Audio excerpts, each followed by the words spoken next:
Winchester Guildhall. The time is 9:30 a.m. My name is Councillor Martin Todd, Chairperson of the Cabinet and Leader of the Council. This meeting is live streamed from the Council's YouTube channel, and the recording will also be available after the meeting. Subtitles can be switched on, and advice on how to turn these on is set out online. Can everyone ensure mobile phones are on silent, and can I remind members to use their microphones? In the unlikely event that it is necessary to evacuate the building, the fire alarm will sound. Please follow all the instructions given to you by our team. Can I welcome the members of the public to the meeting this morning? We will invite you forward when it is time for you to make your contribution. Turning to the agenda, the first item is apologies for absence. I have no apologies for absence. The second item is membership of Cabinet committees, and there are no changes to those. The third is disclosures of interest, and I need to declare that I have a disposable pecuniary interest in respect of items 8, 10 and 11 on the agenda due to my additional roles as Hampshire County Councillor. However, as there is no material conflict of interest regarding these items, I have a dispensation granted by the Audit and Governance Committee that enables me to speak and vote on these matters. Councillor Porter. Thank you. I too need to declare to have the same disclosable pecuniary interest in respect of items that you've just described on the agenda due to my additional roles as Hampshire County Councillor. Thank you very much. Councillor Becker. Thank you, and I need to declare that I have a disclosable pecuniary interest in respect of agenda item 9, the HRA budget, as I'm a property owner with a connection to a council sewage treatment works for which I pay an annual fee. However, as there is no material conflict of interest in this item, I've been granted a dispensation by the monitoring officer that enables me to participate and vote on the matters in the report. Thank you very much indeed. The next item of the agenda, no other interest? No. The next item on the agenda is a request for, it's always better to declare an interest rather than not declare it. If you're in doubt, you can't get in trouble for declaring an interest that you don't actually have, but you can get in trouble for not declaring an interest that you do have. The fourth item is request from councillors to speak. I think I have Councillor Batho on items 8 and 12, Councillor Godfrey on item 8 and Councillor Horrell on items 9 and 12. And I'll call you forward when we get to those agenda items. Councillor Batho on item 12, I will give you the time limit for a member of the public for reasons that aren't worth going into at great length, but relate to this interest. In terms, so moving on to item 5, public participation. Mr. Tate wants to speak on items 9 and 12. Do you want to make sort of common comments on both now or speak on the paper? You'd rather speak on the paper, that's fine. Item 6 is minutes of the previous meeting held on the 21st of January, less the exempt minute. Should we just include the exempt minute? Are you happy to agree that as a correct record? Agreed. Thank you. Leader and Cabinet member announcements.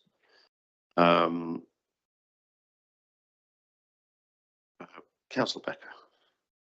Didn't even put my hand up, that's efficient.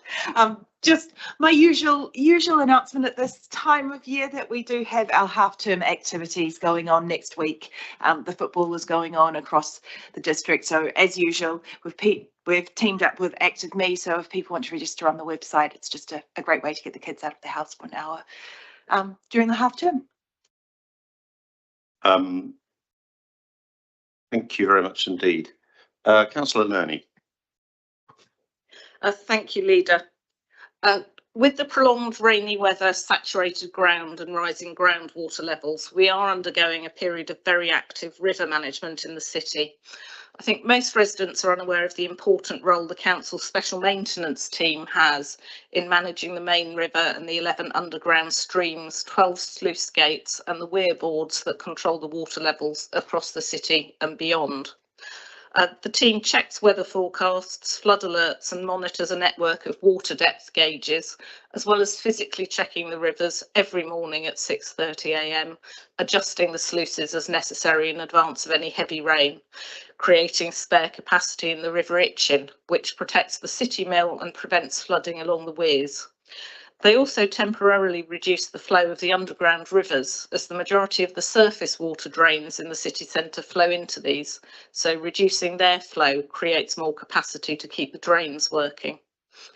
As an additional precautionary measure, we have now put all the flood barriers in the city in place, and this does mean that there is no access to River Park through Park Avenue or to the River Park play area. The barriers are designed to prevent flooding of St Bede's School, Park Avenue and Water Lane at the bottom of town, and will be removed as soon as we can. Water is also being directed to Winnell Moors, an active floodplain. This isn't unusual during the winter months and is part of our managed plan for the river. Thank you very much indeed, Councillor Lurney. Two other items of interest to the public. One is that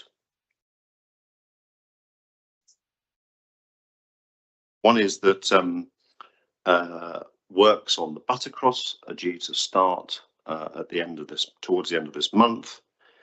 It's a very important and historic monument in the middle of the city.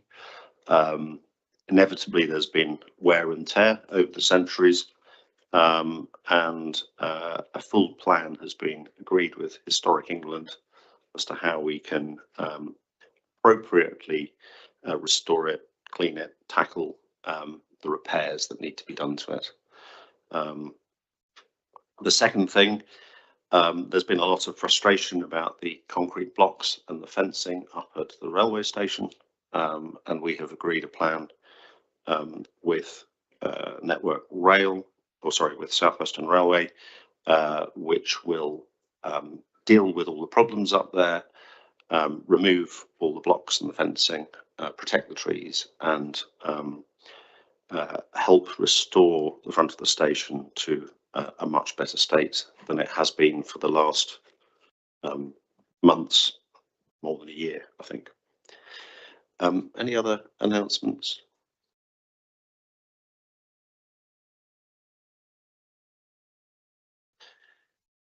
Right, moving on to the general fund. That's Cutler. Thank you, Leader. When I brought the budget options paper to Cabinet in November, I explained the constraints that LGR placed on us and limited our budget options. For us, it's key that we maintain business as usual and prioritise those projects that we can get underway before LGR takes place.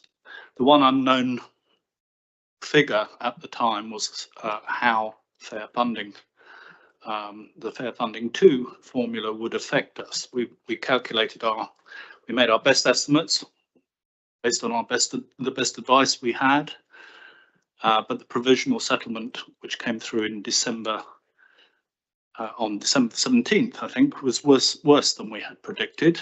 The first year was marginally better, but as it rolled through particularly into the fourth year, the deficit predicted had increased to 3.6 million as opposed to the 1.85 we had predicted in the budget options paper. The settlement was difficult to unpack, and it was very disappointing that food waste payment, which we believe is rolled up somewhere into the settlement, but it wasn't separated out, so we're never sure of the food waste funding that we were expecting. But with those figures, we felt we had a balanced budget for 3 years, followed by this cliff edge of 3.6 million deficit in 29/30. As I said the December one was a provisional settlement, and most years the provisional settlement is finalised in February, and there is no change. But last week we were made aware that the government had made an error in their calculation of the damping payments over the next 3 years. Been a flaw in the calculation of the funding floor for this, and the government was minded to change that figure. On Monday, they confirmed that they were recalculating our settlement, and this had the effect that our funding was reduced by 1.4 million for each of the next 3 years, compared with the figure in December. However, the government accepted that it was unfair at this stage to impose that 1.4 million cut this year, and is covering us with an adjustment support grant. However, the funding for the following 2 years reduces by 1.4 million. Now, this doesn't affect the key parts of the budget for 26-27, because our funding is exactly the same for this year, but it does mean that the MTFS and General Fund Reserves estimate have had to be recalculated. These have been circulated to Cabinet along with the variation of some of the figures in the main body of report. Therefore, we will be recommending that we accept these changes when the paper goes to Council. As I said, this doesn't change the 26-27 budget proposals. Our room for manoeuvre is limited by LGR, but our proposals positively reinforce our commitment to our residents affected by the cost of living crisis, maintaining our excellent council tax reduction scheme and the exceptional hardship scheme. We will invest in customer services with improvements in digitising our systems and make sure that the necessary repairs and improvements are made to the Guildhall. The budget will give us a strong foundation for meeting the challenge of a local government reorganisation whilst maintaining and improving our services to residents. The Scrutiny Committee on Monday had no specific comments. They asked a lot of questions but had no specific comments to forward onto Cabinet. Cabinet, I'm happy to take questions. Mrs. Keyes is here and understands the detail of it to a greater extent than I do, particularly in terms of the recalculation of fair funding. Thank you very much indeed, Councillor Cutler. I have 2 councillors who wish to speak on this paper.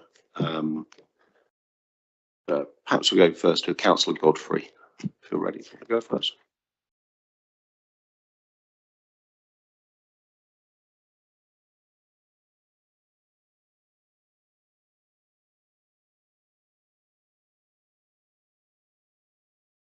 Good morning, and thank you very much for taking the time to hear me. Hurrah! The business rates reset and the removal of New Homes bonus has finally happened after so many years of uncertainty, and it's about to happen. Oh no, it's not. I'm glad that we finally got a bit more certainty. Or so I thought until last week, when government thought, "Oh, we'll trick them with some last-minute changes." I'm sure the officers have been working endless hours to try and correct this error by government, and I commend them for that. But the challenges which the council has faced over the last 5-6 years are now a thing of the past.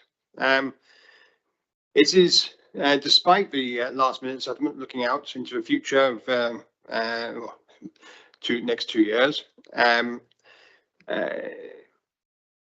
The damping grant, the rate support grant, service grant, I can't remember what it's called. It generally quite generous, despite what Councillor Cutler suggests, compared with the MTFS back in November, making it still very straightforward for this council to produce a balanced budget this year, and almost certainly next year as well. And then it's somebody else's problem after that, probably. Now, this is all very good for Winchester with this confirmed settlement. Although obviously I haven't seen the published budget quite yet. I look forward to that. Bedtime reading this afternoon. But what's in the paper, and I expect the amended budget paper, is, I'm afraid to say, unambitious, seeming to put the interests of the council administration ahead of the interests of Winchester taxpayers. The squirreling away of millions in the reserves is cautious in the extreme. Despite what I describe as generous government funding settlement, the administration proposes to raise council tax by the maximum amount. There is no need for us to put money away to meet the potential cost of local government reorganisation, a process that will not benefit Winchester, and the taxpayers' money that we have should be available. It should not be used for reorganisation, but in providing services for the taxpayers of Winchester. I urge the administration to take advantage of the positive financial position that the council is in for its last years of existence. I urge you to find ways to use the reserves to deliver tangible benefits now, rather than putting them away for use by a future authority. Perhaps we should be finding ways to put better insulation into more homes across the district. Support for small businesses hit by the increases in business rates. To refurbish public amenities that the public will actually use. Now, I understand the need to spend £5 million on making the Guildhall safe and watertight, but it will remain largely closed to the public. We need to be using our good position to make a strong statement that Winchester is a great place to be, and not just a well-run council.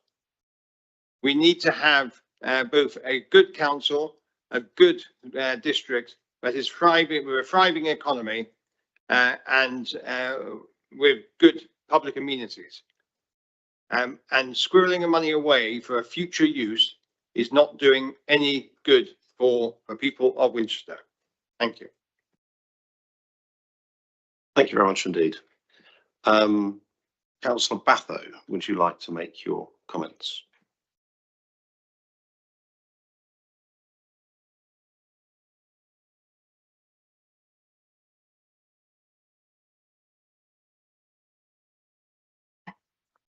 Thank you. As well as being a councillor, I'm also the coordinator of Community Speedwatch in Winchester. My colleagues and I work in the community to conduct monitoring sessions on roads around Winchester, and as this is organised in partnership with Hampshire Police, we report our observations to a police coordinator who sends letters to those who exceed the speed limit. We usually monitor a couple of hours a week and record between 20 and 30 motorists exceeding the limit in that time. Though there are occasions this can be much higher, 51 on Stanmore Lane in October last year. In our sessions on 20-mile-an-hour roads in central Winchester and on Stanmore Lane, there will be at least 1 to 2 vehicles that will be travelling in excess of 30 miles an hour. That's 50% over the speed limit. If that was replicated on the motorway, it would be a speed in excess of 100 miles an hour. Indeed, on a recent session in Eastgate Street, we observed at least 2 vehicles managing to exceed 30 miles an hour between the pedestrian crossing and the King Alfred statue. Through this activity of engaging pedestrians, cyclists and residents on the streets we are monitoring, and all appreciate the efforts to make motorists aware of the speed limits and express their concern that more is not being done to reduce the speed of passing traffic. There are now 2 active resident groups. one of which we are supporting to start its own community speedwatch group. The other has applied for speed indicator devices to be installed on their street.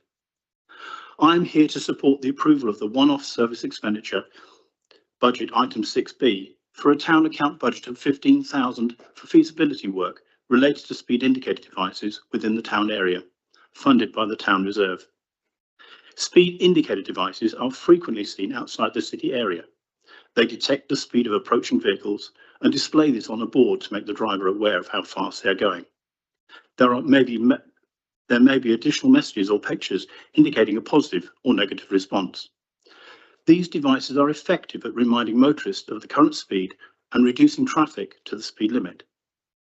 Residents have expressed concerns about the speed of traffic and the effect that this has on their ability to walk and cycle, activities that this council wants to promote through its active travel plans. I am delighted that the council is responding to these concerns by the inclusion of this feasibility work in the budget for 2026-27 and encourage the rapid progression of this to enable installation of these signs, which will demonstrate that it is listening to these concerns. As mentioned, there is at least one resident group that has applied for funding for speed indicator devices, so there is public interest in installing these devices.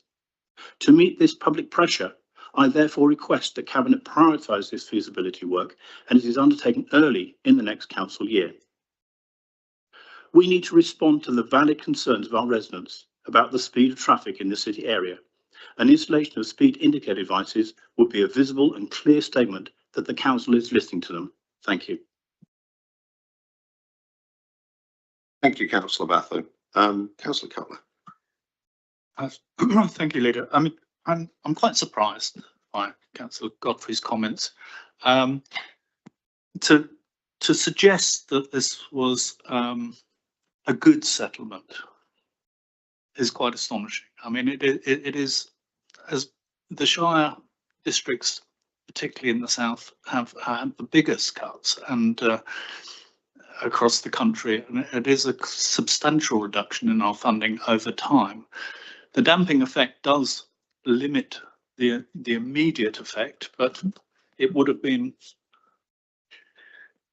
strangely enough, if the government hadn't made a mistake and had done things properly in the first place, we would be looking at a far worse situation with the £1.4 million cut this year. So I profoundly disagree that the settlement was generous. I also find it quite interesting that Councillor Godfrey seems to be reverting to the position that many Conservative councils were in 10 years ago, where they sort of spent recklessly and got the councils into quite big difficulties in many cases. I have explained on numerous occasions the challenges of local government reorganisation, and I think the capacity that we have to spend money well is actually part of the problem. If we did decide to go out and spend all our reserves, which I think would be reckless and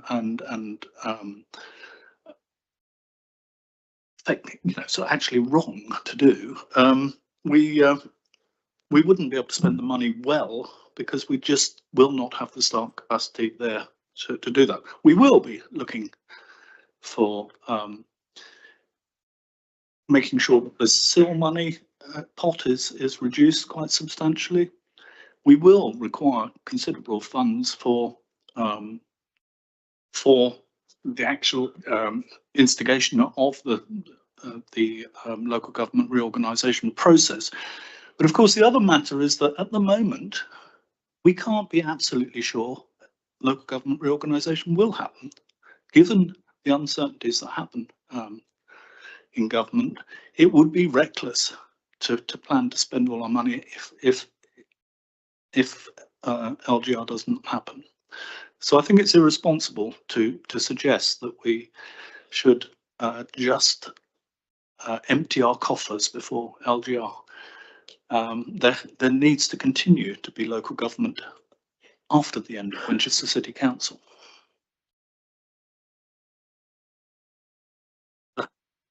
Indeed, I hope to still be alive and living here when we have the new councils, and wouldn't really want them to collapse in April, though that is a very major risk given the parlous state of county council finances.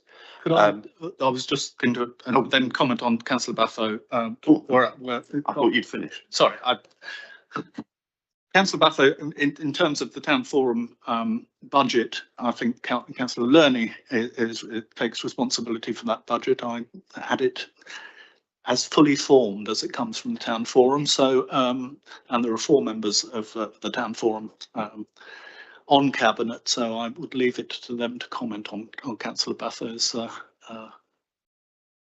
words. Councillor Lerney, would you like to respond on that issue? Thank you. Yes, I am the chair of the town forum accounts group. So on that matter, then I speak as a member of the town forum rather than as a member of cabinet. However, in my other role as a member of cabinet, I do of course have transport falling within my remit, and I'm therefore responsible for looking at the work programme there.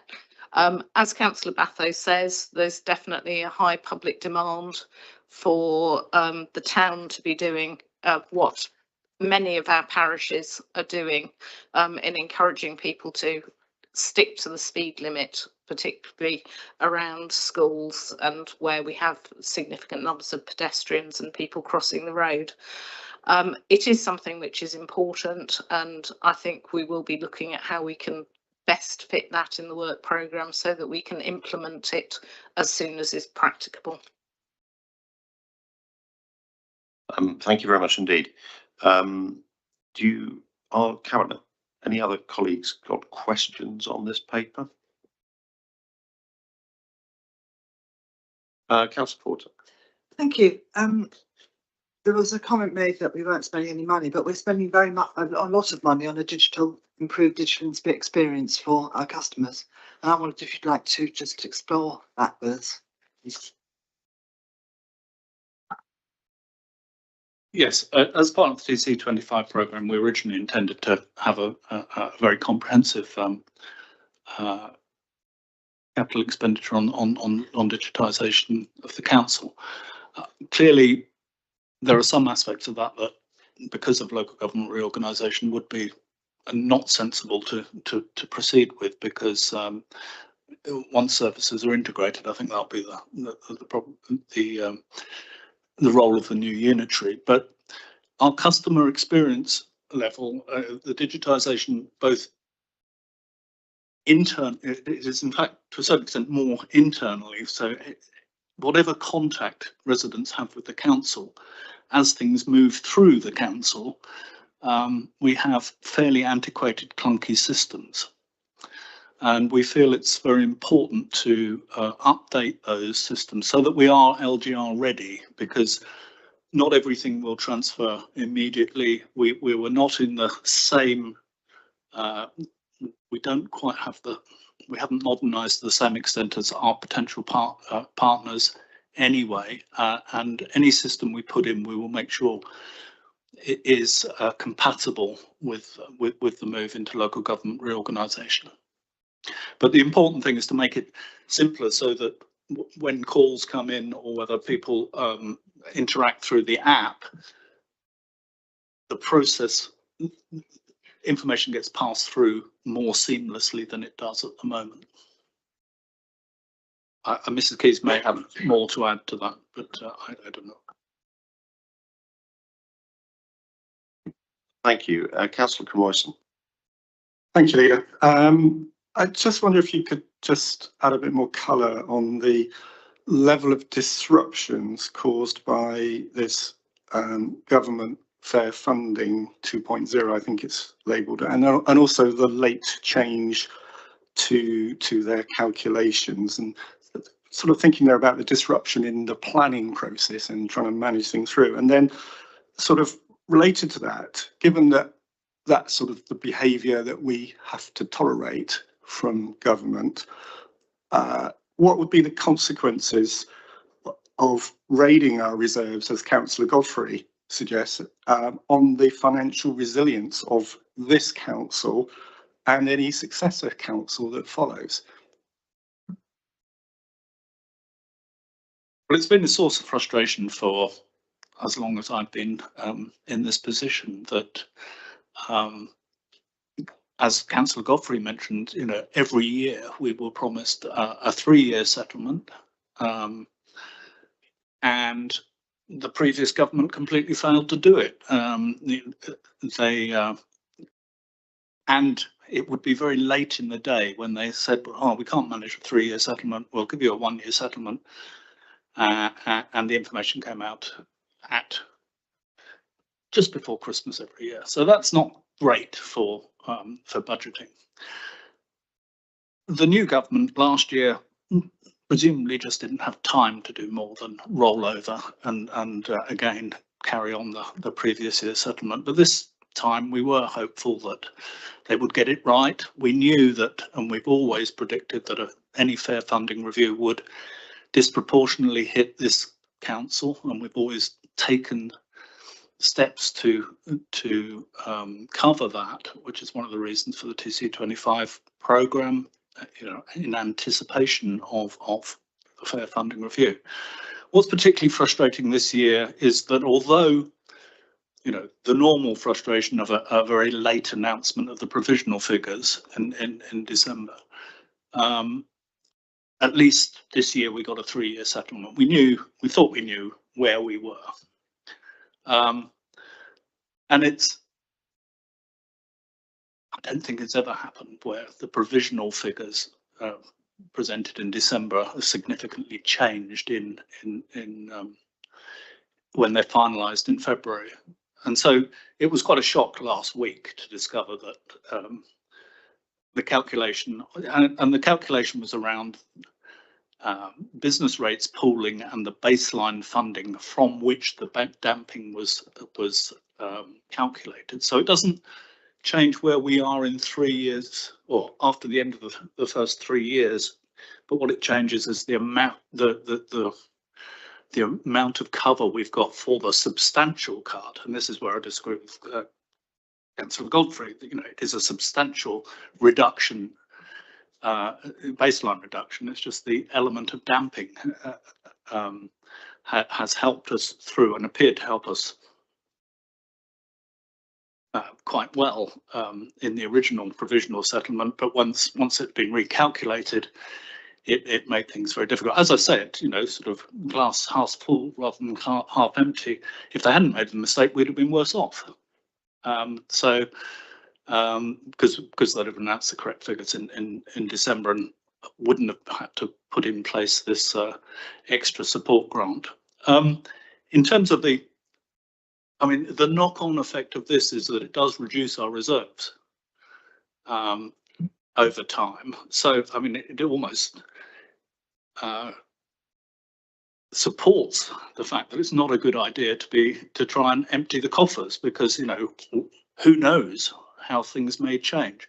And as I've said before, we're not absolutely guaranteed. We have put the funding in place to go through LGR, but given the uncertainties in central government, there is surely a risk that it may not happen, and it would be reckless to plan to empty our coffers, and I think would be morally incorrect or not entirely ethical to have no money to pass on to the unitary. Thank you very much indeed. Councillor Lee, who is leader of the Green Party group, wasn't able to come today, but had a comment that I thought I would, or a question that I would read to you, which I think is relevant to the discussion we've just been having. So the budget may be balanced for the next 2 years. The council is leading into a period of structural financial risk that is perhaps being downplayed. Major sums are being shifted between reserves simply to keep the budget standing up, while the true scale of LGR transition costs remain largely undefined. It is suggested we cannot continue to rely on one-off pots and internal transfers while government funding reforms strip away millions in local income. This does not bode well for the future under LGR, when No doubt many other local authorities who we will join with in a new unitary authority are in a similar or worse situation. Should Cabinet be considering stronger budget safeguards now for essential services and environmental priorities, given that the current MTFS and this budget depends heavily on reserve movements, uncertain LGR transition costs, and looming medium-term deficits that will force difficult budget decisions from 2028 onwards? I think this clearly demonstrates that our two major opposition parties have entirely different approaches to this, and we're nicely down the middle of taking the sensible path. And I believe that we are maintaining that balance between Councillor Godfrey's approach of emptying the coffers and Councillor Lee's far more cautious approach that we should actually rein in our spending. So I do feel that we're nicely balanced between the two. Thank you very much indeed. Cabinet debate on this paper. Does anybody wish to comment on it? Councillor Reach. Well, just to say it's a pretty extraordinary state of affairs. I was a Mandarin myself for nearly a decade, so I understand the pressures that central government is under. But a financial mistake of this magnitude made at this late stage of the game is not something that ever happened on my watch. But I think that further adds justification to be really prudent and careful in this, because government has clearly bitten off far more than it can chew with both local government reorganisation and introduction of unitary councils and mayors and all of that other stuff. So, you know, I support what we're doing, but just say that it's a pretty extraordinary state of affairs we find ourselves in. And I find it very hard to believe that this is the answer to the question of how we fix local government finance at every level, since this seems to will cost a lot of money. It is the right thing to do. We set that money aside so that on the day one of the new council, people don't, residents, including most people around this table, don't find that their bins aren't collected on day one of the new council. But yes, in summary, it's a pretty extraordinary state of affairs we find ourselves in, and well done for making a last-minute course correction. Councillor Thompson. Thank you. Yes, completely agree with what Councillor Reach has just said. This is an extraordinary state of affairs that we found ourselves in, and 1.4 million is a huge amount of money to find, and really is unbelievable, frankly. I'm really pleased with the budget that we have before us. I think it's both forward-looking as well as protecting the council's future going into local government reorganisation. I'm always astonished that year on year we've had reductions in government funding over decades, and yet we're still able to come forward with a balanced budget that, as I say, shows us moving forward, and also, looks to the future in terms of where we might be in any reformed council. So I completely agree with what we're doing here. It is a very strange situation to be in, but I do congratulate the officers and Councillor Cutler for steering the path through to the balanced budget that we have before us, and I will be supporting it. Thank you. Anyone else? Councillor Cutler. I just feel that, and the one thing we haven't mentioned on the cabinet recommendations is the two write-offs that we've are asked to agree, and I just wondered whether there were any questions on that, simply because they are in the normal course of events. We have business rates write-offs, but I just thought I should raise that so there was some discussion on that, if necessary. Councillor Porter's got a comment. Thank you. Actually, I was going to just say it before we came to this point, because actually the reserves that we do hold, businesses do fail. situations do arise. We want to see entrepreneurial work in our own district. We want to see people having a go at setting up a business. If it doesn't quite work and we end up picking up the bill for the business rates, then when I know it's hard fought to get that money back, very hard fought. And so if we're at this point with these organisations, I can only trust our finance team that this is the best position we're in. And I appreciate the hard work they get to get to this point. So I think it needs to be said that it's not something that we just take lightly. It's something that is a very serious matter for us, and obviously a very serious matter for those businesses too. So I think the risk reserve is very well made for that purpose.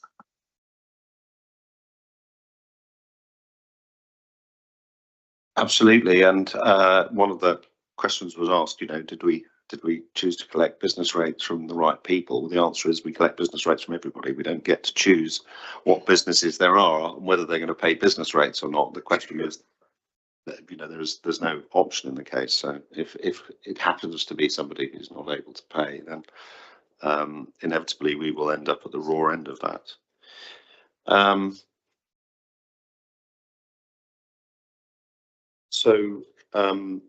Any further comments? Or I don't have any specific further comments. I believe we have, as I've said, believe we have a balanced budget that supports both business as usual during this difficult, what will be a difficult transition over the next couple of years. Funds our work on local government reorganisation and prioritises the essential capital works that we need to do.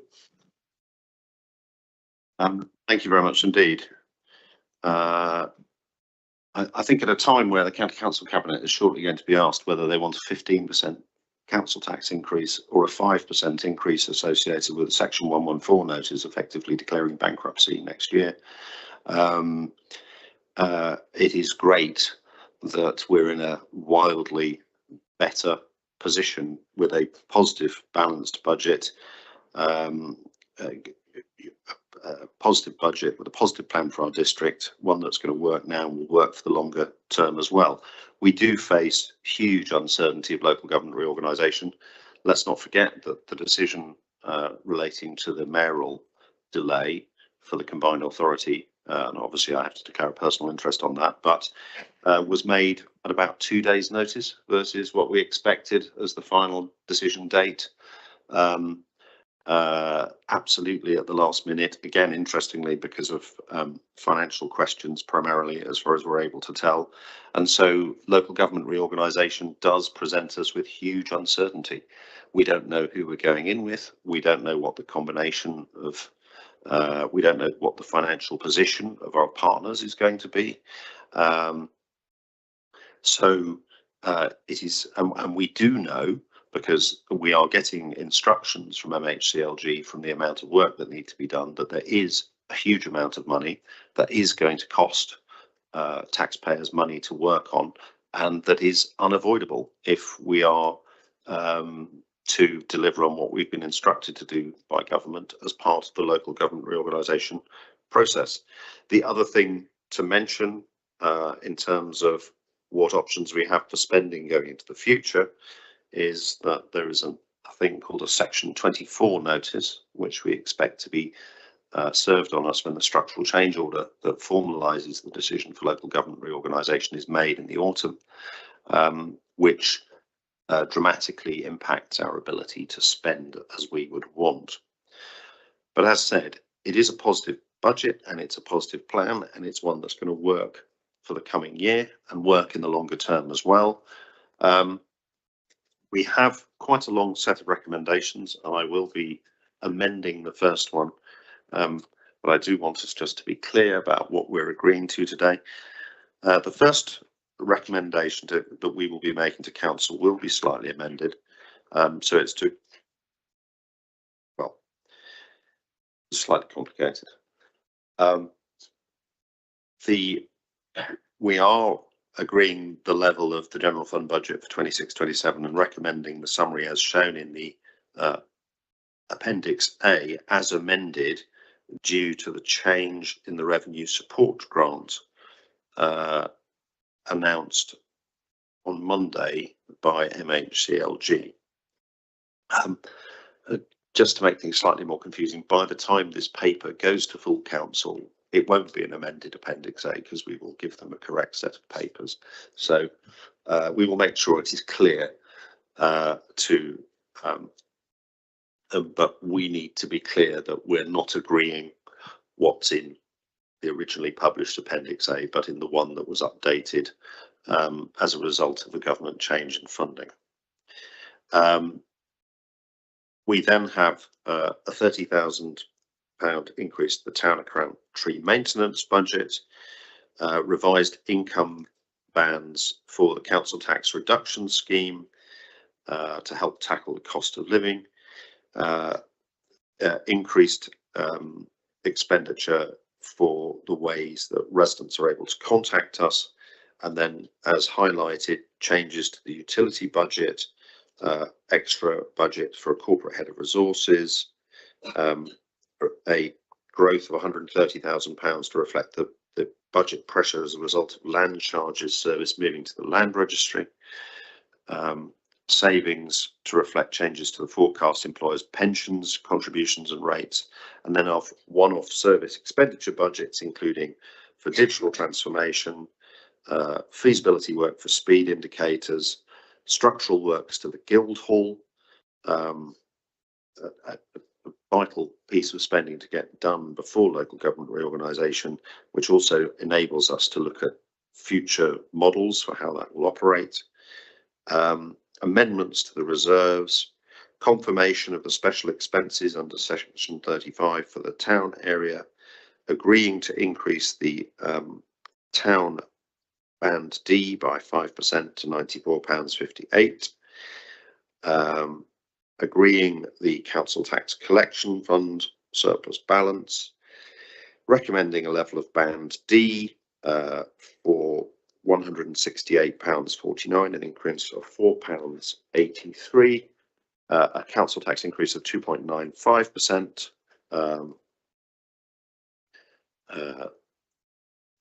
carrying forward the council tax exceptional hardship fund, and then approving directly the delegation to the Director of Finance in consultation with the Cabinet Member for Finance and Transformation to enter contracts to progress the customer experience project, writing off 3 individual non-domestic rate debts of £228,000, and approving the proposal to write off the debt of £53,649 owed by Provident Asset Management. Cabinet, do you agree those recommendations? Agreed. Thank you very much indeed. The next item is the housing revenue account. Councillor Reach, would you like to introduce that paper? Thank you. So, yes, next item, start at page 43, is the housing revenue account budget. So this paper sets out a revenue and capital budget for next financial year, and also a longer term business plan out to 2035-36. This is the product of a significant amount of modelling and engagement primarily with tenants, which I'll come on to in a second, and also sets out the issues that we face in the HRA in order to put together a sustainable long-term budget, which this is.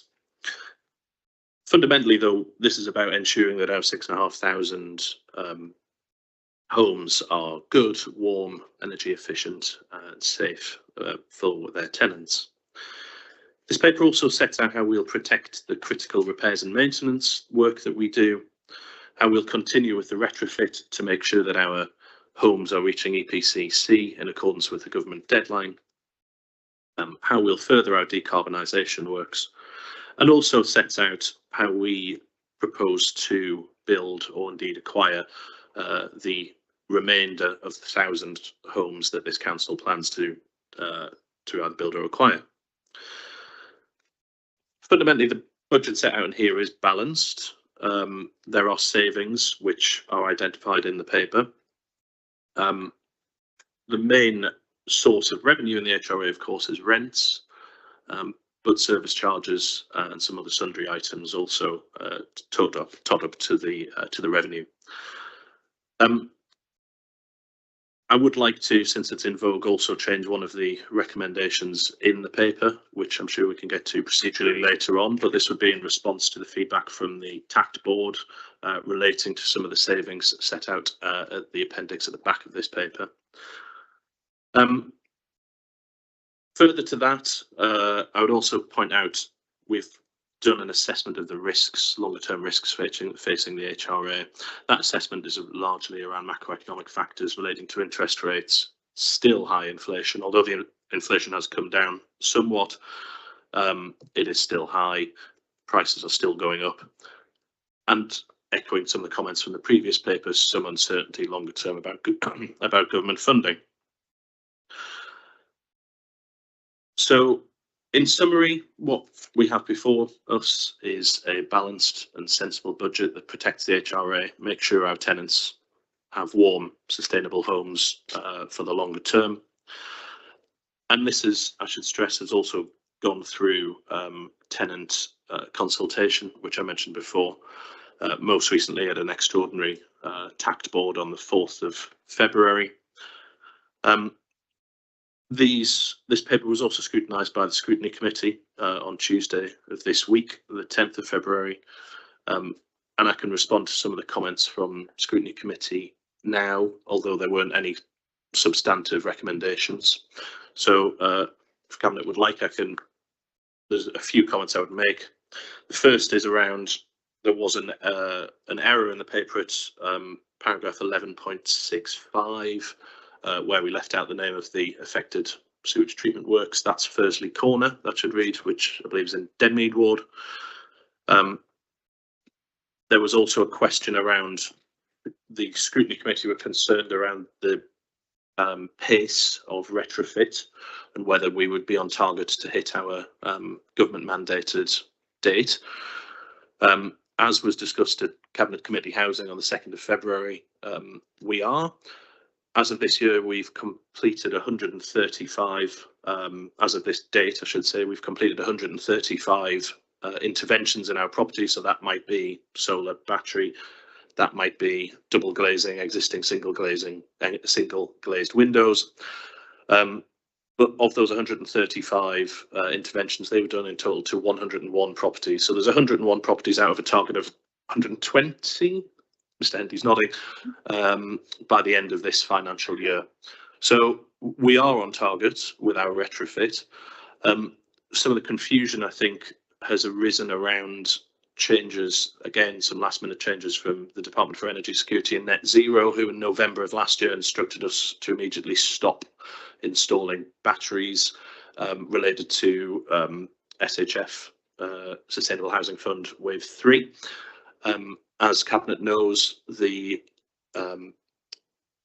one of the cornerstones of our retrofit strategy for our homes was to install solar and battery. So this means that during the day when the sun is shining, well, it's not today and hasn't for about the past 42 days, but generally when the sun is shining during the day, the battery is topped up, and then at night when the sun goes down and people fire up their oven and their TV or whatever, that energy that was stored during the day would then be used.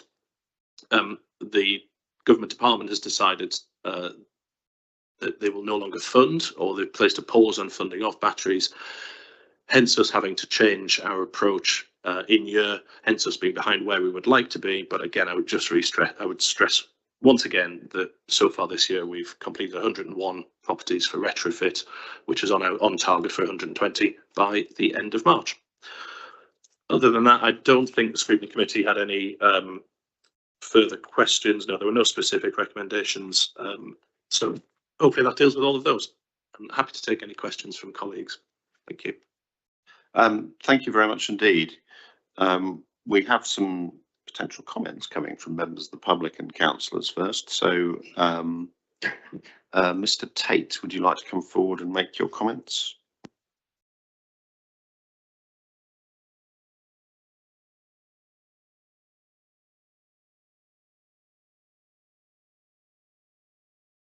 Thank you, Chair, for the opportunity to address Cabinet. I note that the paper states that the council can make revenue savings of 1.1 million with minimal impact on services. As members may know, I've raised questions about the council's acquisition of the Corner House for £500,000 back in January 2020. And I've pointed out previously that with the associated costs of stamp duty, land tax, plus the planning fees, the full business rate since the purchase, maintenance and interest charges, these all amount to not far short of £500,000. So if the pending sale of the property and the offer came in at 450,000 and is still being discussed between the potential purchaser, if that sale goes through at £450,000, that will create a loss of approximately £500,000. In Appendix 4, under the new build programme, it still has the original budget for 25-26 of £900,000. On page 17, point 1139, under asset disposals, I love the wording. The sale of the Corner House, expected in March 26, will provide a valuable capital receipt. It will do, but that will be against a cost of not far short of £1 million. This is council tenants' money. This isn't general fund money. I leave it with you. Thank you very much. Thank you very much indeed. Councillor Horrell.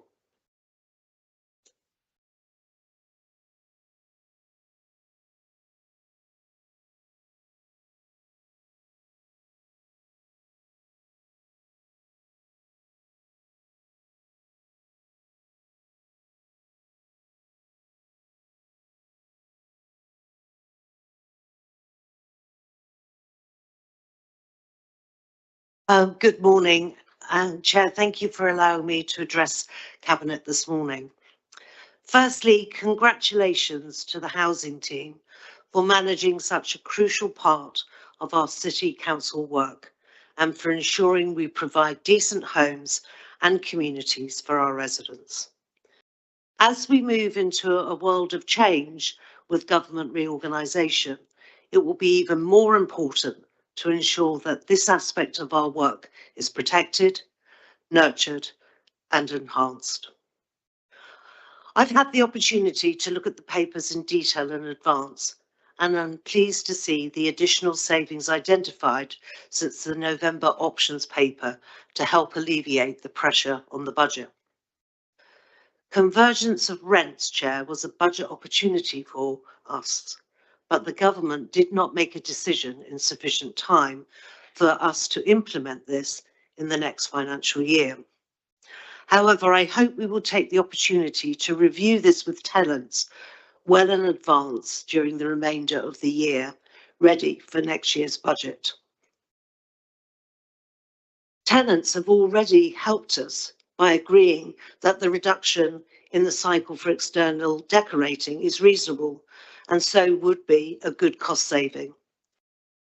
This interaction with tenants is superbly helpful as we have to look at difficult choices. However, Chair, it is important to ensure that we are fair to our tenants and that we are working efficiently and effectively to ensure adequate notice is given to leaseholders and to ensure the HRA is maximising cost recovery via the Section 20 process from leaseholders, and thus reducing the impact on the HRA more widely. What assurances can you give us that we will rectify this imbalance during the year and make sure that the tenants are not paying unnecessarily for leaseholder expenses?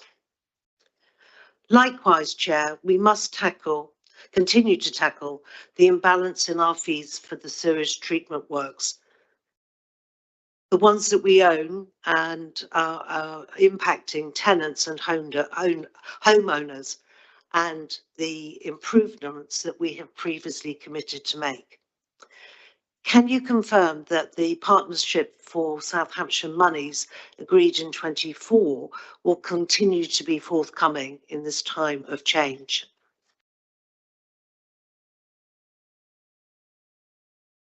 Chair, I was shocked, and I've raised this once already, but the document doesn't reflect this comment, that the risk register does not list the new maintenance and repairs contract as an exposure for us.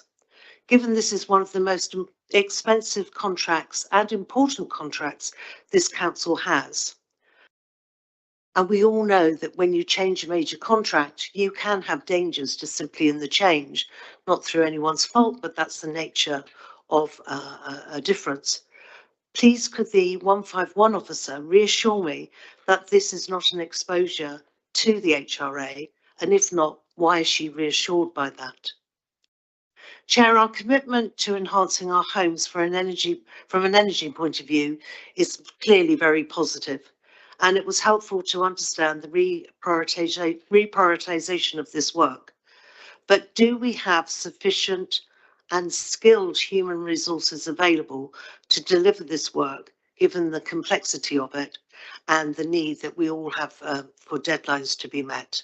We want to succeed, but we need to make sure that resources are available.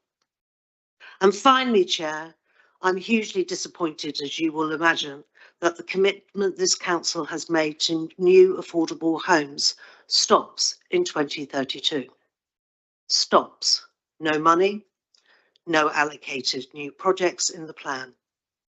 I'm afraid you should hang your heads in shame that you've walked away from the new homes focus this council has universally supported for the last 14 years. It stops in 2032, Councillor Porter. You may laugh, but that is the fact. It is not what our residents want, or importantly, what our tenants want to do with their money, because it is their money. Hundreds on the waiting list for a new home, abandoned. Thank you, Chair. Thank you very much indeed, Councillor Horrell. Councillor Reach. Thank you. So Mr. Tate's comments about Corner House, you know, we've discussed this. I feel I addressed most of those comments, I think, in May of last year. So I don't feel there's anything further I can add at this stage. There is an ongoing commercial discussion about Corner House. So when the time is right, I'll bring forward more information. Turning to Councillor Horrell's comments on the convergence of rents. Yes, again, government was too late. So setting aside tenants' views on rent convergence, again, whether or not tenants would have thought it was a good idea, we received direction from government far too late, really.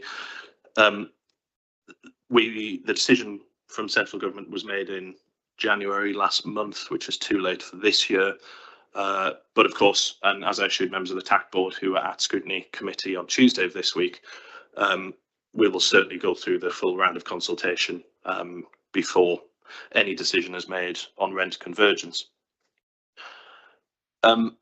Leaseholders, I agree with you. The Section 20 process, which is set out in legislation, makes it very clear on how leaseholders and how and when leaseholders should be consulted. We haven't been as good as we should have been here in the past of working with leaseholders, which means that we have left money on the table from leaseholders.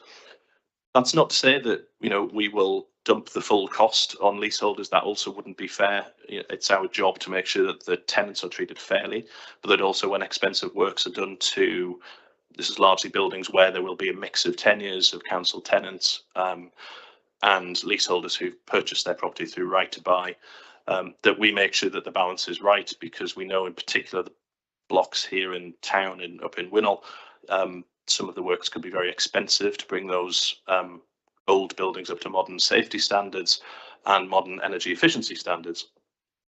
As to the question whether push funding will continue for sewage, I'm not sure. Colleagues around the table who are close to push may be closer. Councillor Todd. It's a ring-fenced grant, so it will be spent on reducing phosphates and nitrates. It can't be used for anything else. And to the best of my knowledge, there's no intention to change the plan. And So,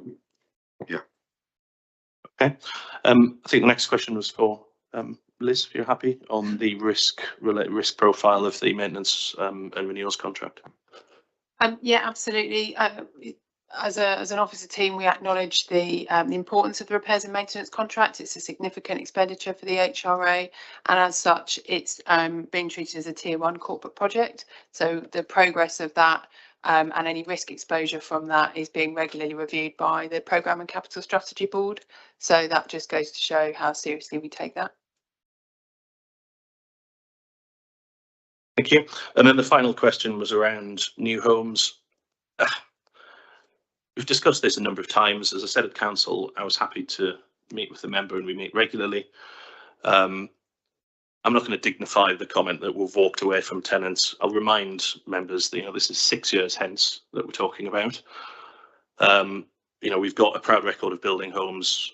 We're well on the way to hitting the 1,000 target. There is demand right across the district for more affordable homes. So yes, I'm slightly at a loss here, since we've scheduled on the 23rd of February an Economy and Housing Policy Committee to discuss this very issue. This is not a decision to be taken lightly. We need more affordable homes, but it's not something we're going to rush into. We've got to get it right. We've got to know how many. We've got to know where. This council, as we've discussed repeatedly today, will not exist before that date. But because it is the right thing to do to continue to deliver for our tenants, we will look at what we would do were we still here. Councillor Bathos in the room at the back there and has agreed, I believe, for that 23rd of February committee to discuss this, to get it right. And that is the point at which we will decide what, the correct approach. New homes don't just come for free. This is a difficult decision that we'll have to work out the right level, because, as Councillor Horrell quite rightly said, tenants will fund this. All this can be funded through debt, or it can be funded through capital disposal. We're not a casino council. We don't just go in to do things because they're nice. We take a prudent, cautious approach, doubly when it's the HRA, because tenants' money is at risk here. So we will take careful steps and we will make a decision, and I sincerely hope that all interested parties who may or may not be on that committee go along to that committee, make their views known. I will certainly ensure that the TACT board are invited along, so the tenants and leaseholders' views are made known as well. But I do have to fundamentally disagree with this view that we've walked away. It is 6 years hence. We've scheduled in meetings specifically to decide what our approach will be to look after our existing tenants and to deal with people who are on the waiting list desperately in need of a good home. And this council has a fantastic track record of delivering affordable homes, and I hope we continue to do so long into the future. Thank you very much indeed. And I suppose it's important to note that the affordable homes that are under our control are the ones that are being delivered in the next 3 years. It's better to have them then than in 2032.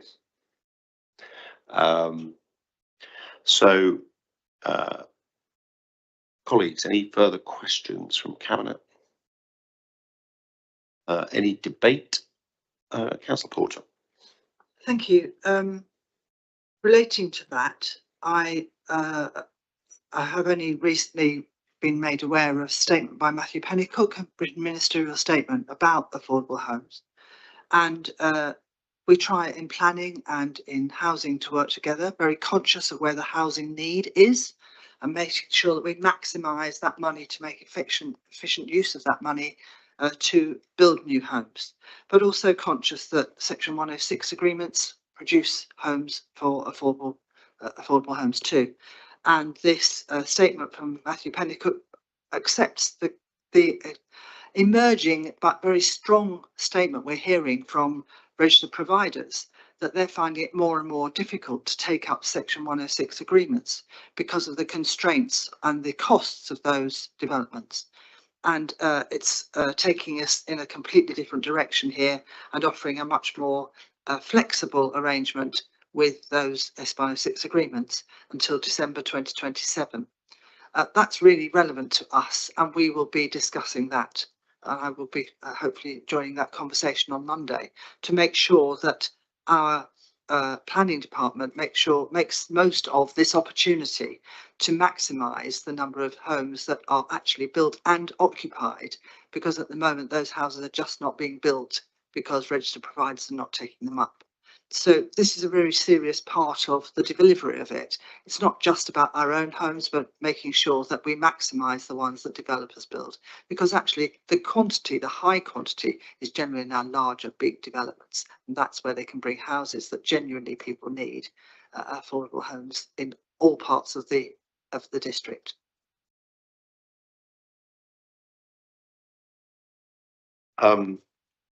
Yeah, I suppose I could ask a question, which is, given that we are in control of the HRA, and the HRA is an HRA just for the Winchester district only until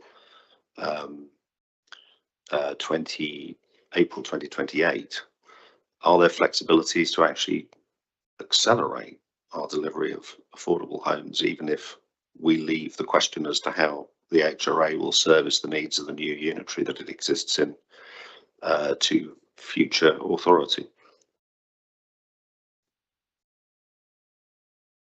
Yes, there are always opportunities to do that. I think, you know, we've got a new homes team who are constantly looking at opportunities for, particularly where land is available. We've recently carried out, or are still carrying out, a consultation of where there is available Winchester City Council land. There isn't a huge amount, since we have developed a lot of it over the years, but of course where the council owns its own land, that is, you know, it's a gimme really. We should be looking very, very hard at whether we can develop that quickly. But we must look at need. So we need to look where the need is the greatest. And primarily that is here in Winchester town. It's also in the market towns, Bishop Waltham and Alresford, and also in Councillor Cutler's ward. There's significant demand on the borders of Fareham, Portsmouth, Havant, Waterlooville, for people to live close to that conurbation as well. So this isn't just a Winchester problem. There are different needs across the district. As for how aggressive we're feeling in accelerating this, again, I'll reiterate my encouragement that members attend Councillor Batho's committee on the 23rd of February. These are exactly the kind of questions that we'll be looking at, while crucially also looking at the trade-offs financially and in terms of risk for whatever decision we might make on new homes. Good, thank you very much. Councillor Cutler. Again, while not specifically on this paper, but more reflecting Councillor Horrell's comments, I mean, I do think we've got to shift our mindset here a little bit. We know that the HRA will go ring-fenced into a new unitary, but it will be, the decisions around that HRA will be taken by a new council. And if it's the option that we choose, that will mean that houses can be built anywhere from Romsey through to Alton, and so the decisions will be different, but also there will be possibly a series of councillors who have no experience of an HRA, and I think it's incumbent on us in this process to educate our partners on the processes, to make sure that there is a continuing successful HRA in the new authorities. Thank you. And I think of giving that new authority a 4-year pipeline of Winchester affordable homes will be very useful while they're working out what the HRA for the new unitary authority wishes to be doing. Because as we said, you know, we know if any of the options on the table are chosen, that it is about to become an HRA for Winchester and East Hampshire as a minimum, and possibly more. So that's something where we need to be careful what we're deciding. I had a question from, oh, sorry, Councillor Lowney. Yes, just to add into this, I think we also have to remember that we are not the only supplier of affordable housing in the Winchester district, and we are, as a council, incredibly successful at delivering affordable housing. When we look at East Hampshire, they delivered 138 affordable homes last year. We delivered 484, and Test Valley delivered 24. So our neighbouring authorities, despite similar conditions, similar market towns are producing a fraction of the number of affordable homes that we are. Our HRA is obviously part of that, and I think it's really good that we've been able to act as a backstop to make sure that affordable homes through the 106 agreements have been taking place. But we do have to recognise that the homes we're talking about past that timescale do not have planning permission at the moment. We don't know where the opportunities are going to arise, but of course it's something where we will be pushing to leave this council in the best position possible as a new unitary, hopefully a new unitary which takes the same attitude towards social housing as Winchester does, rather than seeing it as an unfortunate something we've got to do. Thank you very much indeed, Councillor Lerny. And is this the moment where we point out that Liberal Democrat-led councils are delivering more council homes, more affordable homes than any other party in Hampshire and the Isle of Wight? Yeah, it is the moment. Any other questions? I do have a question from Councillor Lee, who couldn't be here. The HRA is clearly facing several converging pressures, combined effect of rising repairs costs, compliance issues, major retrofits and EPCC commitments, and the 1.13 savings requirement. What assurances can Cabinet give rural council tenants, especially in the central Meon Valley, that rising rents will not be accompanied by delays to repairs, void works or energy efficiency upgrades, and that service standards will be fully protected despite current financial pressures? Well, I can give the general assurance that we treat all our tenants fairly and equally, equitably. It doesn't matter where they are, whether they're here in the town or out in the district, in the wider district. And of course, prime example would be looking at Swedish Cottages, where we've done a hell of a lot of work to bring those much loved homes, but which are poorly performing on energy efficiency, up to good standards.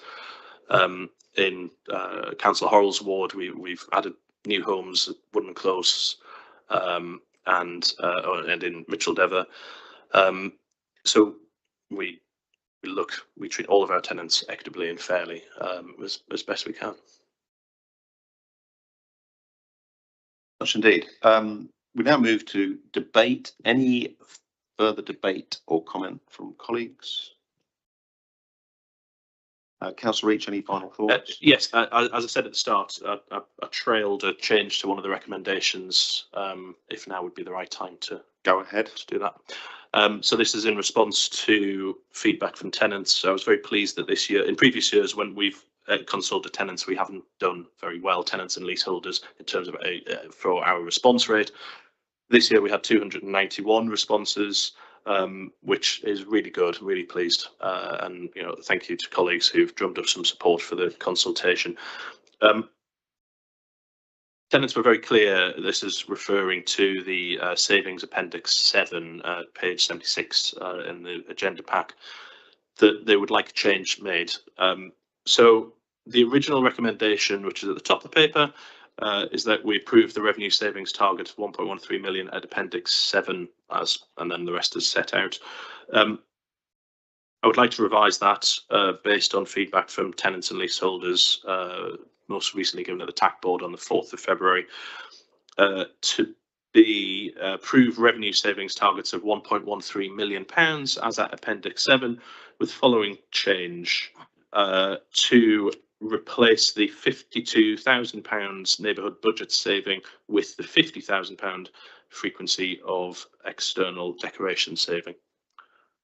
So that's what the revised recommendation would be. The practical impact of this that would be that we increase the period of time between redecoration of the external fascias, soffits, that sort of thing.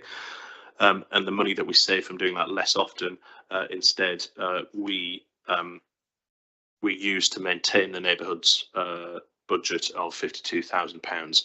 One of the measures that came through from our tenants that they want to see us place, that they weren't as happy on the other tenant satisfaction measures, was around our response to antisocial behaviour.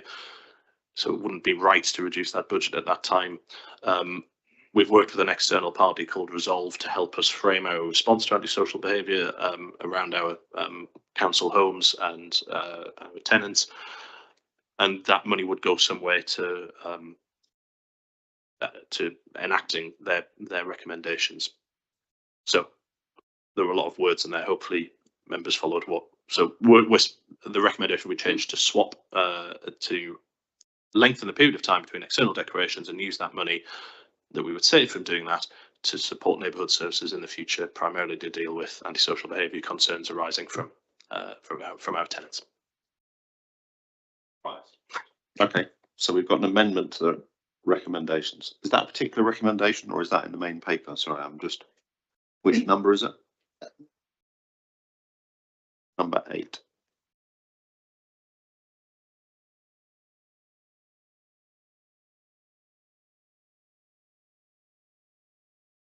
Is there a document that we need to refer to particularly? Is it? Sorry, just for. As the appendix is an options paper, we're happy to leave that as is. We'll produce a new one for council. So is it appendix 7 that we're talking about? So it's appendix 7 as amended. Yes. Okay. Right. That's just so we're clear. Okay. So we have a full set of. So first of all, a huge thank you to everybody in the housing team for all the work they've done to pull this budget together. Really pleased to see the improved engagement with our tenants and the way that's been reflected in how the work is being done. This is an area where we are trying to get collectively an exemption for the HRA from the Section 24 notice so that we can run it productively and positively right through until April 2028 without needing approval by other people, which will be good. And then, of course, I think it will be the view of all people of all parties in Winchester that at least as we go into any new authority, the importance of our HRA and making sure that new councillors and other areas understand the importance of the HRA and the opportunity it brings us will be a shared mission, no matter which party people represent, I'm sure. Moving to the recommendations. So thank you and thank you for an excellent plan that's been put forward. Moving to the recommendations, we're asked to note the HRA financial plan operating account, approve or rather recommend to council that they note the HRA financial plan, approve the budget, approve the capital programme for maintenance, improvements, renewals, approve capital expenditure for the and appropriate delegations for the full capital programme, approve a change to how we're doing the retrofit installation of solar panels in order to include the batteries, as that's been talked about. It's an excellent improvement. Approve the proposed 10-year capital programme, approve the financing of the capital programme, approve the revenue savings target in Appendix 7 as amended, authorise the 151 and the strategic director to approve buybacks of individual former HRA properties sold under right to buy, another excellent initiative. Subject to the acceptance of the expression of interest to the local authority housing fund round 4, authorise the appropriate delegations for the MOU, the capital expenditure and the purchase of extra properties, approve the rent increase, approve the change to service charges and approve the 30-year business plan, or note the 30-year business plan. Cabinet, are you happy to agree on that basis? Agreed. Thank you very much indeed. Next item is the capital investment strategy. I mean, I think it reflects very much what we've been talking about already, but Councillor Cutler, would you like to introduce it? Thank you, Leader. The capital investment strategy sets out the Council's capital spending programme and, importantly, the principles that underpin this to deliver priorities of the Council plan. It details the programme for the next 10 years, but because we are now in the process of local government reorganisation, it only details projects to which the Council will be contractually committed, as well as estimated required capital works beyond the proposed vesting day for the new unitary authorities. It also includes the forecast new build within the HRA. The full detail of the capital programme is set out in at section 11.2 and also at Appendix A. The strategy also includes the financing of the capital programme at Appendix B, the minimum revenue provision at Appendix E, the flexible use of capital receipts strategy, and the details of prudential indicators.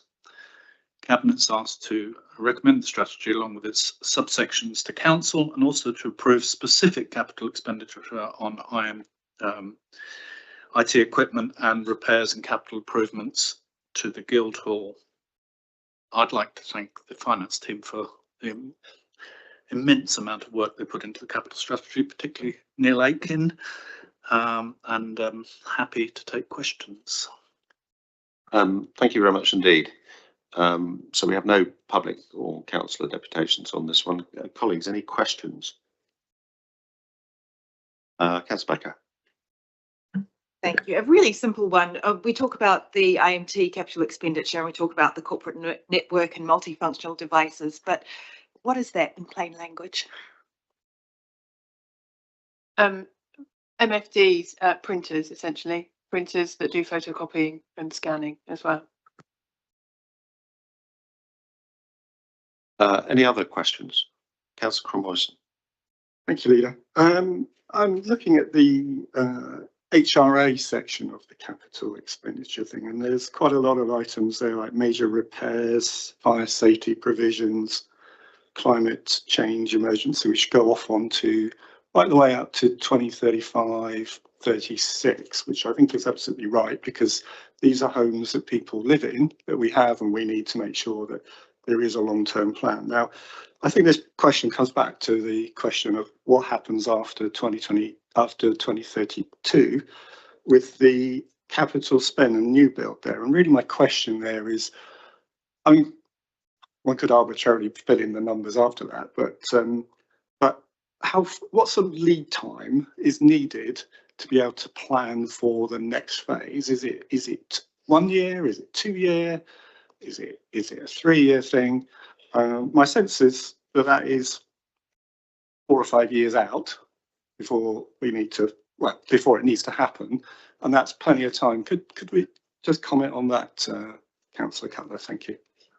Yeah, I think on the whole table in Appendix A, you'll notice that we've greyed out 28, 29 onwards. These are the projections as if of the areas that we feel that the expenditures are needed without anything new. It's the same for the HRA as it is for the general fund programme. You know, we expect disabled facility grants to continue at that level, but that will be part of a new unitary, and it's the same with most of these figures. So it has the value of being information that will be will move across, I suppose, to the new unitary, but it's it'll be down to the new unitary to set their capital programme. And as you say, the lead in, there will be certain things that are contractually agreed that will transfer across, but there'll be other elements that will be entirely at the discretion of the new authority. The lead-in time doesn't need to be long, but they, you know, the new authority will set out a capital investment strategy, much like this, but it will cover a far larger area and possibly different priorities depending on who, well, probably almost certainly different priorities from a new administration. Very quickly, just scrutiny. I think they had some technical questions, but I don't think there was anything substantive. In all 3 of the general fund papers, the Treasury Management Strategy, which we'll come to, there were no comments, but yes, there was quite a lot of detailed questioning at scrutiny, but the chair recommended there was nothing specific that they would recommend to Cabinet.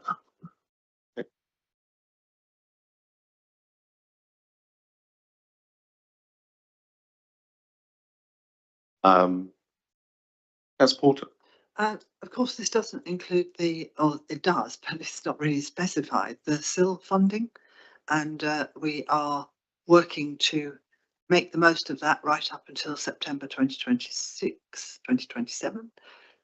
We obviously have got to be very careful about the Section 24 prospect, it's certainly something that we are conscious of, that time limit.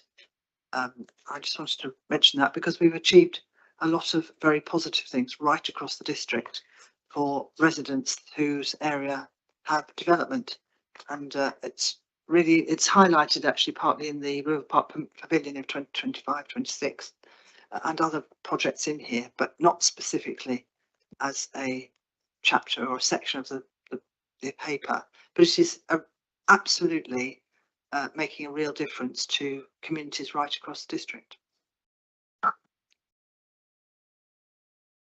Indeed, thank you very much indeed. And although I think there are some spending envelopes in the budget, so that we are pre-authorised in order to be able to spend that money as needed. Okay, any debate? Any further debate? Any final thoughts? Sorry, Councillor Cromwelson. So I thought maybe I should just come back and comment on the answer to my question here. So it looks to me like not only do we have a plan for new house build under the HRA all the way through to 2028, but we've got an additional 4 years in the plan, which we are effectively handing over a plan to the new authority, and that would seem to be far more than adequate amount of time for a new authority to have a look at it and to and decide whether they like the figures and whether they can build as much as they want to build, or whether they need to revise it upwards or downwards in some way. So it looks to me more than adequate. So thank you for your response. Well, I think that I'd like that because the capital strategy for HRA is transferred almost directly from the previous paper, and yes, we have allocated because we have a plan through to 2032, and as Councillor Reach pointed out, there will be further discussion, and maybe next year's capital strategy will have further figures beyond 2032.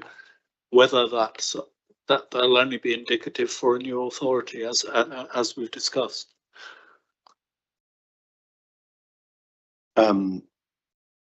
Yes, I suppose in the light of the Section 24 notice, here's a question.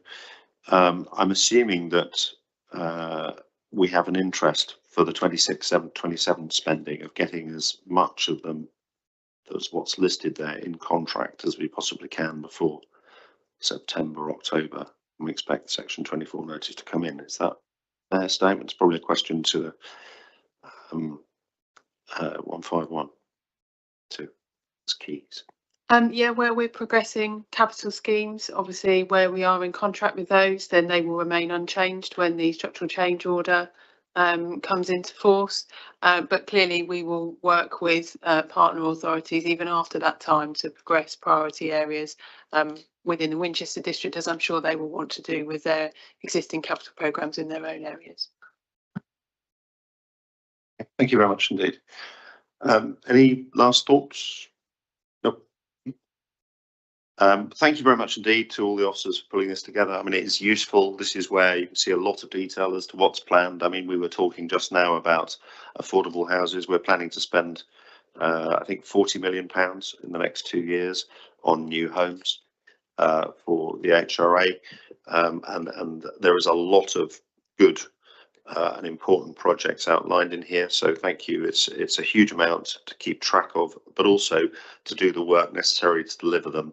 I'm very appreciative to the finance team for pulling it together, but also all the other officers working across the rest of the council to put the contracts, the design work, everything that's involved in making these projects happen is greatly appreciated. So in terms of the recommendations that we have in front of us, we're asked to agree the capital investment strategy. I'm sorry, my document has just done something weird. There we go. Sorry. We're asked to agree the capital investment strategy and agree to recommend it to council, and then we're specifically asked, subject to council of the approval of the capital programme, to agree to the IMT equipment, the repairs to the Guildhall clock tower, and the capital improvements to the Guildhall, and to note the requirement to ensure members have the right knowledge and skills to undertake their governance role. The ongoing support and training offered to members is continued and enhanced as required. So all very good. Cabinet, are you agreed? Agreed. Thank you very much indeed. Treasury management strategy, would you like to introduce that, Councillor Cutler? Sure you would. Thank you, Leader. The Treasury Management Strategy Statement, this report sets out the Treasury Management Strategy Statement, which also includes the annual investment strategy for the next year. This statement sets out the principles and approach that the Council will take in managing both our investments and borrowing.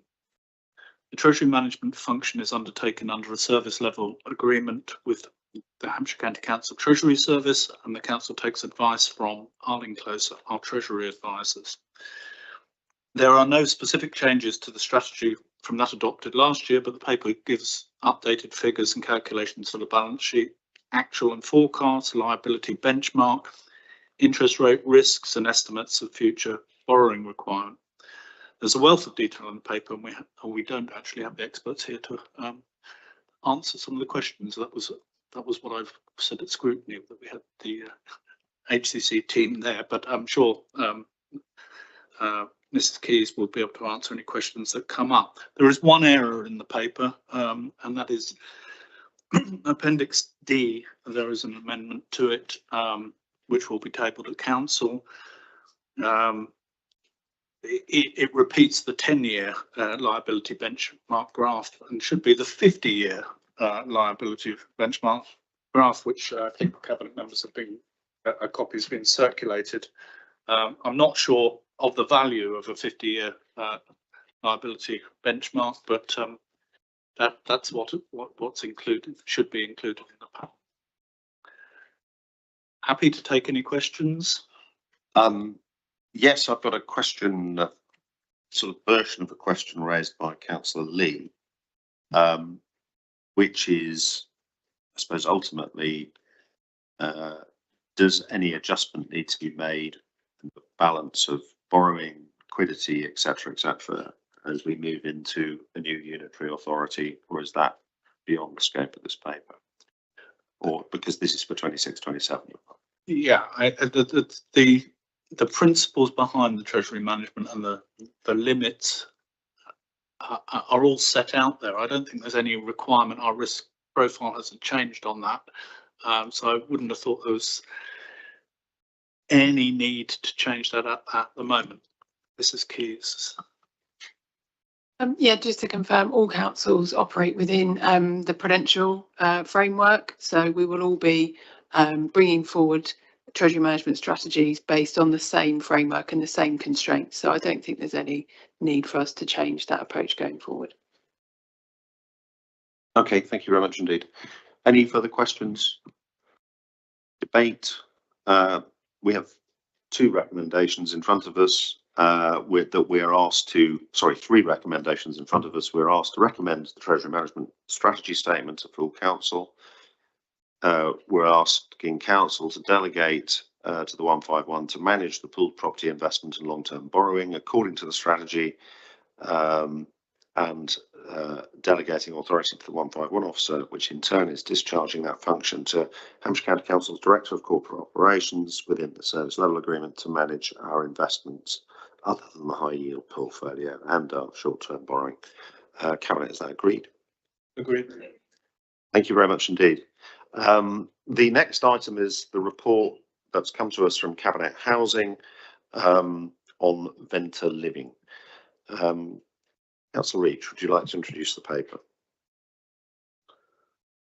Yes, thank you. So part of the shareholder agreement with Venter Living is that they will provide this very report on an annual basis. It was considered by Cabinet Committee Housing, lost what date it was, earlier this month, where Councillor Batho and Councillor Pett, who are directors of the company, two of the directors of the company, answered questions. The headlines from this report are that the Venter Living would like to increase rents at 5.26%, which is in line with prevailing market conditions. and that they would like to move to a model where rents are dynamic based on prevailing market conditions when units are let, which is to provide, which is consistent with the Renters' Rights Act, all parts of which come into force from 1st of April this year. Venture Living pays Winchester City Council a fee of just over 17% for services, regulatory services and other such things to the company, and their business plan that they propose is sustainable for the period. They were challenged on a couple of items at the committee. One, I asked about what assurance the company can give around the Renters' Rights Act, and which places significant responsibilities on landlords to ensure homes are of good quality, safe and secure and the like.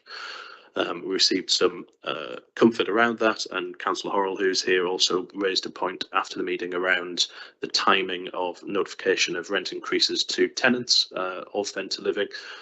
Since that time, I spoke to Councillor Batho, who has confirmed that residents were told the range of possible rent increases, but subject to approval by Cabinet. And once that approval is given, should it be forthcoming, then the final figure will be given to tenants.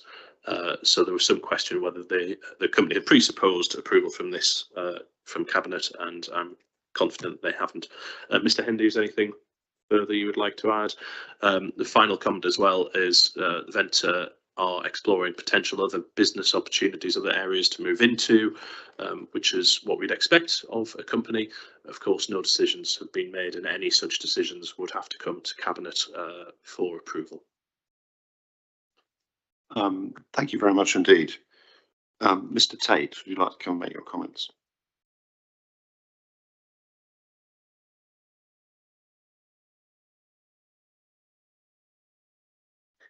Thank you, Chair, for the opportunity to address Cabinet again.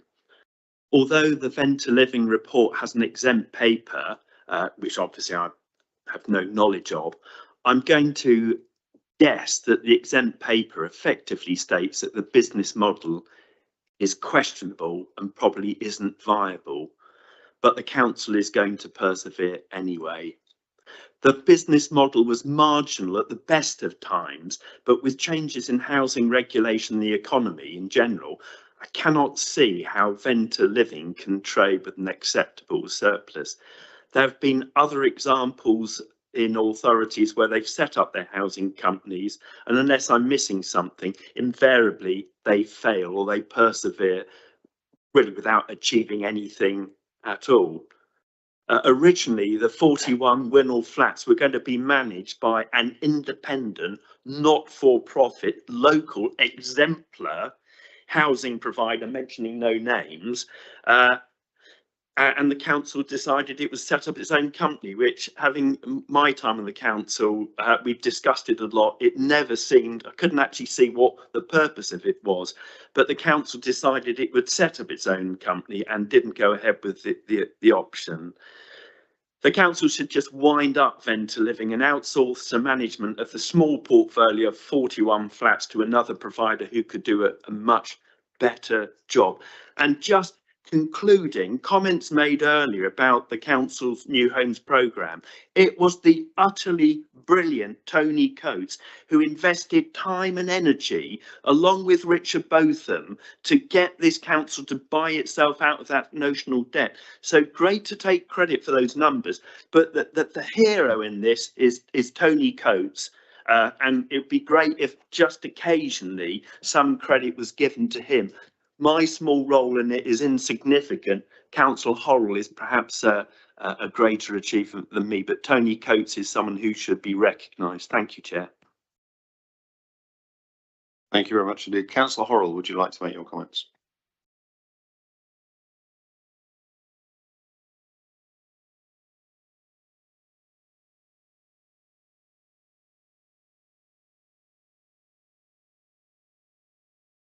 Chair, thank you for allowing me to speak again this morning on this important issue. As you will recall, I've always been an advocate for a separate housing company that would allow us to provide homes of different tenures to our residents and expand the number of affordable homes in the district. It is fair to acknowledge that the development of Winnell is now well underway. We're seeing residents settled there, in fact, residents already moving on from there.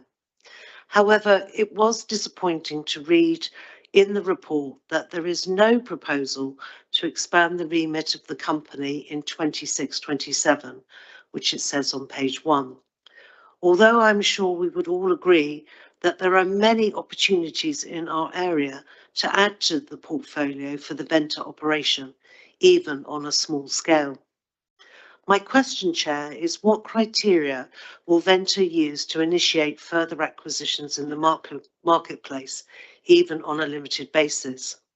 Having spent significant sums initiating the Venta organisation, it appears that we're underutilising this vehicle to provide additional homes and tenures to residents in our district.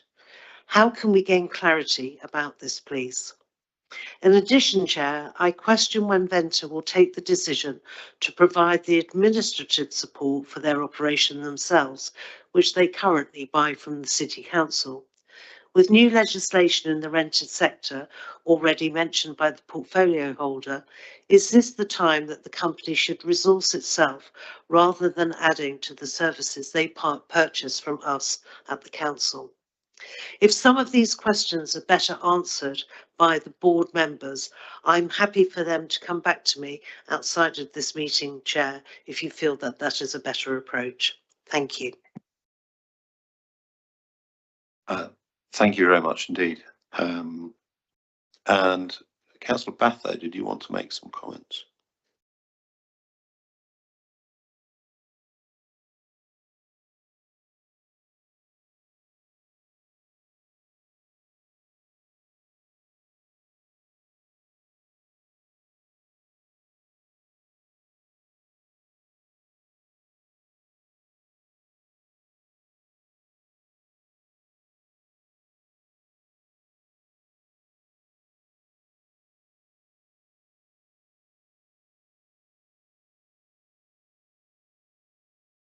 Thank you, Chair. In light of the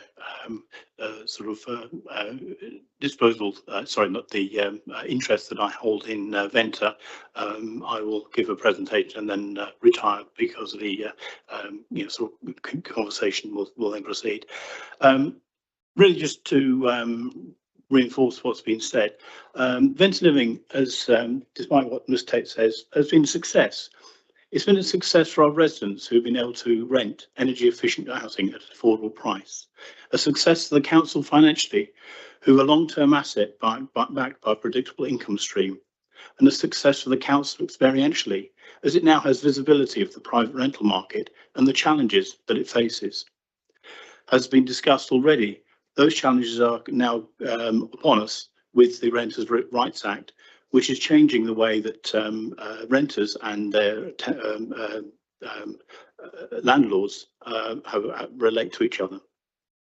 Venta Living was set up during the 2023-24 and became active in June 24 with the following core purposes: to lease from the council and manage suitable residential council properties held by the House Revenue Account and the General Fund as identified on a case-by-case basis, subject to supported business cases. So we are in a situation where we could take on further projects, provide high quality energy efficient council owned housing as an alternative to the council's current housing offer to households who struggle to rent privately and access council and other affordable housing options. The company currently manages 41 high quality energy efficient one-bed flats at Foxglove House in Winnell. These homes are held within the Housing Revenue Account with a lease provided by the council to Venta. Under the terms of the lease, Venta accepts a fixed percentage of the income received for the letting and management. Sorry, my screen seems to be. The balance being returned to the council as a variable lease payment. Full occupation was achieved in early 25. The company has seen a turnover of 8 units in December of 25, which is largely due to changing circumstances of the tenants, rather than a reflection of the flats themselves. Relets have generally been achieved within 6 weeks of vacation, and tenant feedback has been very positive.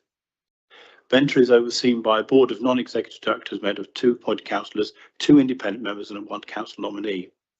We've considered and agreed the submission as being made to this Cabinet at a meeting on the 3rd of December and was presented to the Cabinet Committee Housing on the 2nd of February. Key in that is that we intend proposing the rent increase of from 1,045 to 1,100 has been referred to by Councillor Reach, equivalent to 5.26%. Though there are no proposals to change the actual services that we currently take from Winchester City Council. However, the true costs of those are now being reflected into the costs that are being transferred. There will be conversations in the following 12 months when that is renewed in July 26 about how that service is provided ongoing from that period when that is then relet again. So, sorry, my screen. Can you bring your remarks to a close if you've got some final thoughts? Okay, so currently there are no proposals to expand the remit of the company, with the primary focus being on consolidation during 2025-26 and the implementation of Renters' Rights Bill in 26-27. However, the business plan proposes to look at potential business cases and where additional costs may be incurred, this will be drawn from the shareholder fund. However, any opportunities will arise, then the directors are willing to engage with shareholders to assess the viability prior to development of the business case. Thank you. Thank you very much indeed. Councillor Reach, any response to those comments?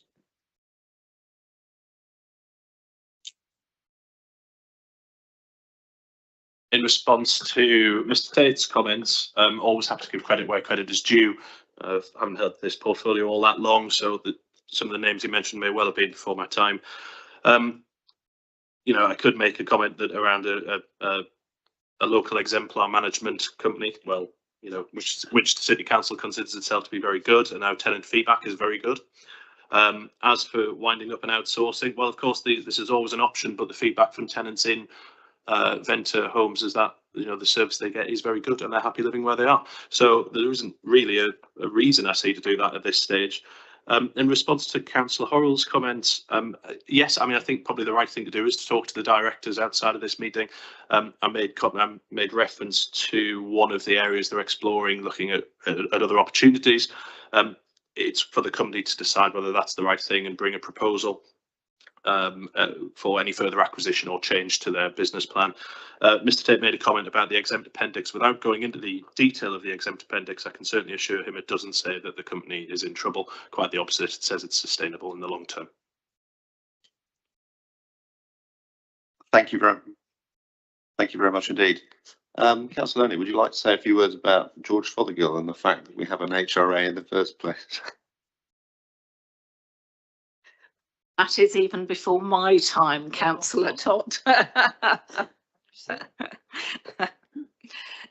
Yeah, I mean, I think it is important to say that, like many other councils, well, in fact, we were forced to consult tenants around whether the City Council should pass on all of its council housing to a housing association, which our tenants roundly rejected.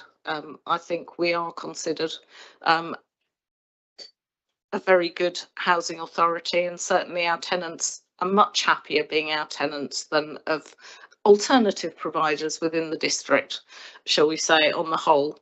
I would say that former Councillor Tate's account of what happened doesn't quite reflect the decisions that were taken in forming Venta. I think the important thing is that we have kept our commitment to people in Winnell who wanted us to provide those homes of a different tenure to straightforward council housing, and we have a viable operation going forward. Thank you very much indeed. We have an exempt paper. So the only, does does any cabinet member or does Councillor Horrell want to speak to the exempt paper and discuss it? Or are we all happy to take it as read, has been discussed in other places and scrutinised?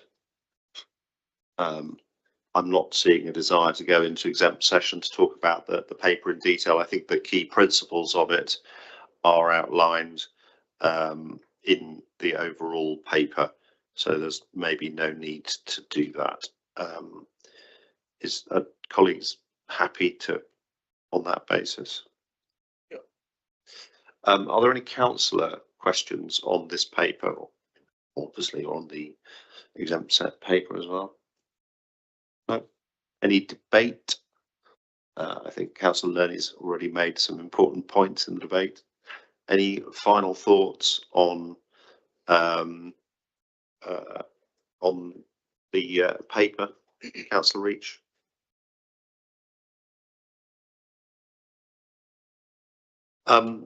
Yes, I would like to thank the officers that were involved in setting this up, to the councillors and the independent members who serve on the committee, and the council officer that acts on as well. I think the results in front of us are encouraging. It's provided good quality housing and good quality management in the private sector, which isn't always the case for private tenants, unfortunately, and which was what we set out to do. And it's good to see that modern, good quality flats are being made available to people in the city in a way that works for them. So we have 3 recommendations that we're asked to agree. One is to approve the updated financial business plan as recommended by Cabinet Committee Housing. The second is to propose the rent increase for 26-27 of 5.26% to £1,100 per month. The third is to move to a dynamic renting model following the implementation of the Renters' Rights Bill in May 2026, allowing for prevailing market rents to apply to individual units at the point of relet. Cabinet, are those recommendations agreed? Agreed. Thank you very much indeed. Next item is item 13, to note the future items for consideration by Cabinet as shown in the March 2026 forward plan. Are you happy so to note it? And we have an exempt minute of the previous meeting held on 21st of January 2026. Are you happy to agree that that exempt minute is a correct record of the exempt session? Agreed. Thank you very much indeed. That brings us to the end of the agenda. Thank you all very much indeed for coming today. Thank you to the members of the public and councillors for their comments.